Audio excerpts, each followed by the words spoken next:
Today, Jodie and I are going to help you take a journey through an agenda which considers the impact of sexual assault, because the understanding impact is the beginning of good practice. We can't simply use the tools we have as social workers or nurses or any other profession to say, right, I'm here, I can hear this. We need a little more.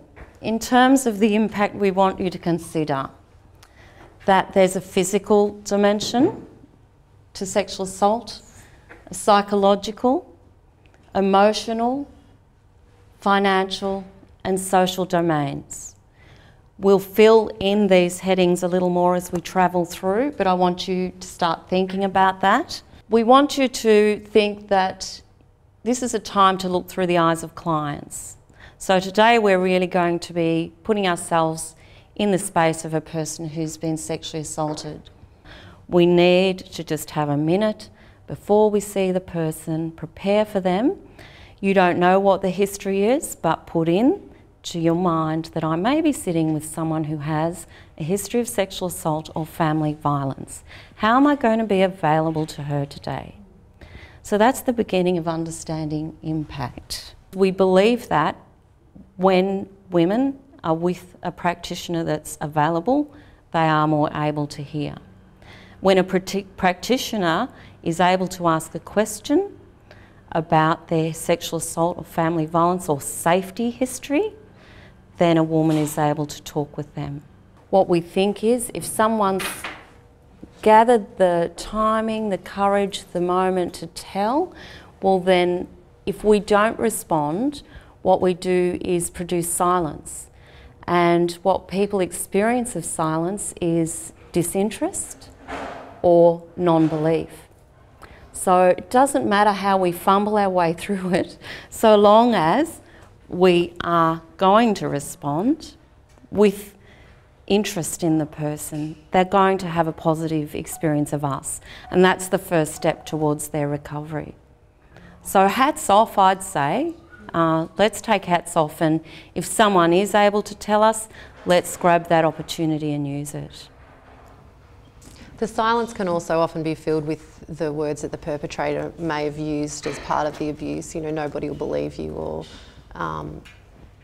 it's not sexual assault, or, you know, whatever it is as well. So it's really important to fill it with an alternate message that's a message of safety and response. And I think the other, just to build on what Kerry was saying about impact, you know, you may work with particularly adolescents or people at different times in their life that may present with different impacts, and you know, it's important to look at that in the context of the meaning that people make of trauma and sexual assault at different times in their life. So somebody that may be sexually assaulted as a child may make quite a different meaning to that when they hit puberty, or when they birth their first child, or when they have to have their first pap smear, or whatever that might be. So the impacts can be shifting and complex. We don't just go forward, do we? We go round the events in our life. We revisit many times. So whether it's trauma or grief or any other positive, meaningful experience, we'll look at it again and we'll create new meaning to it according to where we are right now. So what the young person thinks when they're 15 will be shaped again at 25. Often with establishing a first long-term relationship, and with having children, having the children be the age they were when they were assaulted. They're the things that will have people revisiting. Physical memories, like buildings, body memories, and that's where you come in. So you're a nurse and you're preparing someone to have a pap test, and they're fine, they're doing well, but then along comes a body memory. And so here we are, circling the event again and supporting the woman while she does it. The experience of sexual assault is an experience of utter disempowerment, utter loss of control, utter loss of choice. So if we're going to be a supportive and helpful responder, we're going to be someone that promotes choice, promotes a sense of power over what's going to happen, provides options so that people can make choice, even simple choices. Like, I'm with the health nurse today, I want to talk about a pap test, but maybe I'll come back next time. So the choices are there, even in things like a pap test appointment. You can have it today, you can have it next time. We can start in 10 minutes, we can start now. What's going to work? Always layering in choice. You might be caring for a woman who experienced childhood sexual assault and is experiencing triggers in her body and mind just due to undertaking a pap test, or speaking to you about undertaking a pap test. Or we could be meeting a woman who's experiencing sexual violence in an intimate relationship and is not safe. So not safe at home, not safe in her body, not safe in your room, quite literally unsafe. So I think it's worth thinking about who she is when you enter the room with her. And we also want you to think about who is it that is the threat to her safety, because that relationship will also determine how you position yourself. Is it her father who has sexually assaulted her during her childhood? If it is, do assume he could remain a current threat. Not just socially and psychologically, but the sexual assault could be ongoing. That is not uncommon. Is he her brother, and what meaning will that have? Is he her partner, uncle, cousin, friend, grandfather? Who is it? Because who it is another way that you'll inform yourself and start to position yourself in a helpful way.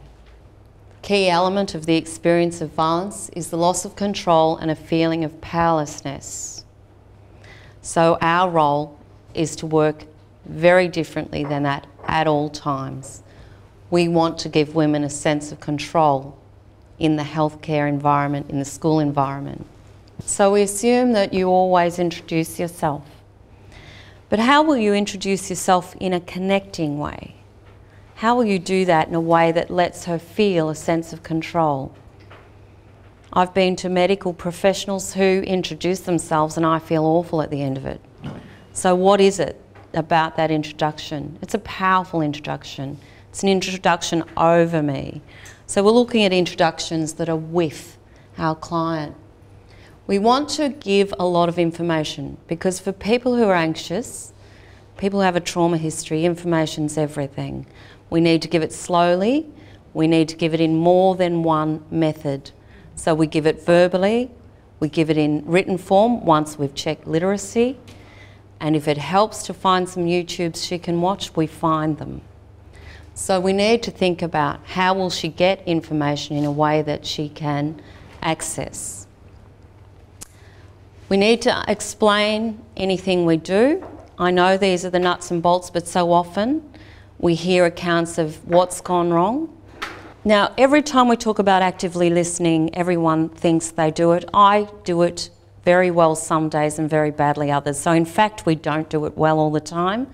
And that's why I mentioned to you earlier that preparation to walk into the room.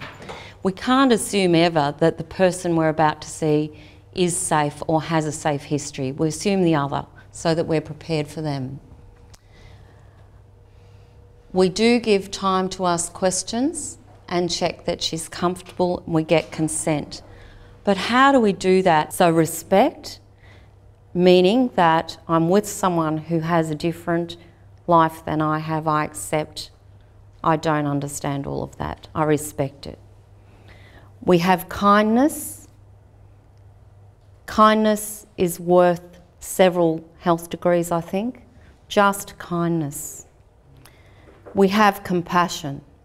So whatever it is they bring to us, we can be compassionate about it, no matter how challenging, and we will find challenges. The other thing I need in the room is presence. So when we're present, we're absolutely available and we'll do our best work.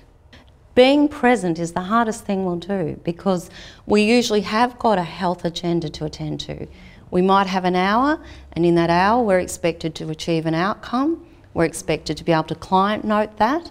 Our data's meant to show it. There are a lot of pressures and they impact on our presence in the room. as does our own noise.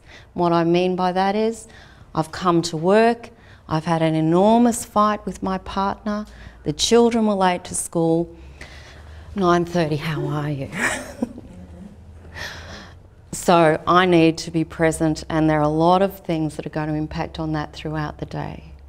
There are a couple of tricky parts in that scenario, and they're in the introductory paragraph. So her husband's a local school teacher your children attend. Did anyone consider that as they entered the room? Yeah? Important. And I'll tell you why the trap is, it's a small talk trap to connect to that. Oh, I know your husband, my kids love him. So we're just going to be aware as we sit down, any connections, how they'll be managed and moderated. So you might say, in confidentiality and limits, that's where I'd acknowledge that. I want you to know my children attend that school. Everything we do in here is confidential. I won't be aware of your visit here today when I see you there. And you can rely on me to treat you as my client, something like that. So, any other factors in the scenario that you're prepared for? So you needed to prepare for the connection, the rural environment, not fall into any small talk traps. What did you do that you were glad you did when you spoke to Sinead? Can you just go back to the small talk trap? So the small talk that connects you to her is absolutely what you want. Yep. Yeah? And avoiding small talk that connects you to him. Because you don't know who he is yet. You do know he's a teacher, but you don't know whether he's a safe person in her life, someone that would be able to support her in your setting, or whether you'll support her to change some of the aspects of that life she has with him. And apart from your presence, you want her presence. So you're going to ask her to stay with you. Here and now is one of the really important themes for working with her. So she might drift off to memory through what you need to do to care for her body, or just the fact that she's there with you. So you introduce the concept of here and now. So you might say, you know, last time you told me about the sexual assault and it's been a real barrier to your care. You're here now with me. We're going to go ahead with this and I'll get you to stay with me. Stay here. If you find yourself drifting off with memory, let me know, here and now. So we've got our presence attribute to think about for her, our respect, kindness and compassion. There's also us. There's also the professional boundaries that sit with us. The new legislation, very new, October, makes it a crime in Victoria for any professional to know about abuse at home and not report it. So this is an area to watch, because previously you might have wanted to have more time, more engagement, more information, whatever it looked like, but you do also need to think about what that new legislation means and get some practice guidelines in your organisation. And I guess the added layer we have to consider is what the research tells us about women that are being sexually assaulted by intimate partners. They will give the tip of the iceberg. You're getting the tip of the iceberg. You always hold that. You don't expect that's the full disclosure. Much more. And quite often when we do risk assessments with women, the sexual violence is the last part of the domestic violence that will be disclosed. So if she's disclosing that in the first instance, you're quite possibly looking at a whole range of other things that are going on as well. So your elements of disclosure are, I don't like it, I cry, so it hurts, and he doesn't respond to me, so he continues. So I think you've got quite a lot. And she's highly likely not to be ready for that step. No. So it's a really sensitive decision-making time that's happening live. With only a short bit of time. Yeah. Which is why we've put this to you for practice, because this is when your knowledge and skill gets tested. This is when you're going to find it very hard to practice the presence part, because you've got other things happening. It's easier to walk away from this disclosure than stay with it. What I would say, apart from the name it, is, I have another client due here at 10. I want to support you today. Are you happy for me to ring you back at 11 or 12 and have another discussion about securing more safety or a referral? Just give yourself an opportunity. And we're affected by it because we live in a small rural community and... Teaching the kids. Yeah, he is teaching the kids. There's no solution in that. I just introduced it because it's something that comes up for us all the time. It must come up for you. So you're living in that community with that knowledge. What does that mean for you? How do you care for yourself? What does it mean in terms of your life? I think as rural practitioners, that's a reasonable reflection to engage in rather than walk away from. There might not be another school. There's very limited choices. So when you're faced with the disclosures, put yourself in. Don't leave yourself out. It might only take you 5 minutes to do it, but it'll be 5 minutes well spent.